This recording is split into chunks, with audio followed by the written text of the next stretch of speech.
One of my patients threatened to sue me because her birth control didn't work, and she got pregnant. Come to find out, she wasn't taking her birth control pills every day. She was only taking it on the days that she was having sex.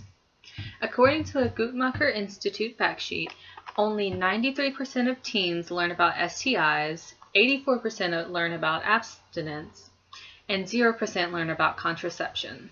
Because of the concerning lack of knowledge, we need better sex education in public schools. Today I will be identifying the weaknesses of the 3 most common misconceptions about abstinence-only sex education.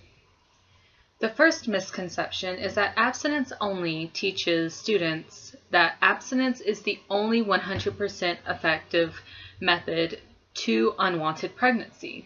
And this is told by many health teachers. Anytime there's sex education taught, the health teacher will point this out.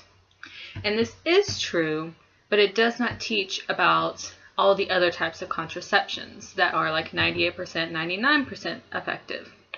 And according to an NHS Choices article, male condoms are 98% effective, female condoms are 95% effective if used correctly.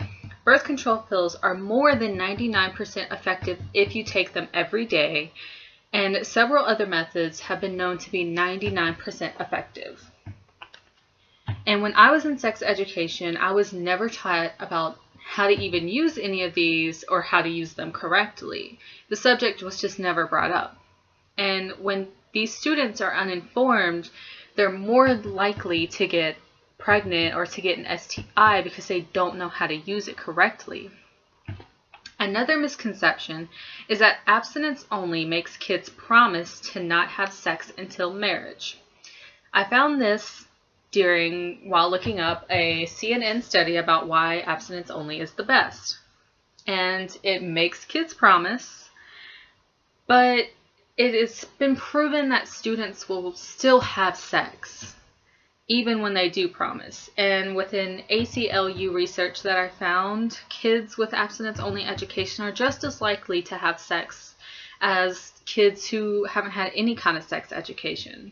And when reading stories, there's many stories of students having to write letters or promises or anything about, not having sex. And one of them, the kids had to write a letter to their future selves about promising to not have sex.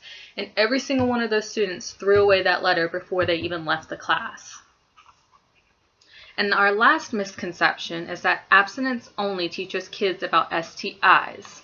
And I found this in an ABC News article. And of course, when I was in sex education, my health teacher would always talk about STIs, but it would always be ones about HIV, AIDS, any of that.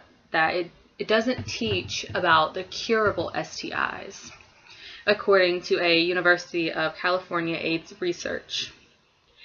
This will lead kids to believe that none of their STIs can get cured, so if they get one, they freak out and they're like, I don't know what to do, I can never have sex, I can never have kids, I have this HIV kind of thing, and they don't really understand it because they think that all of the STIs you can get are just incurable ones. They don't think that there's just this infection that they can have sitting there that can be cured if they just, take a pill or get a shot or just at least go somewhere to get checked for it.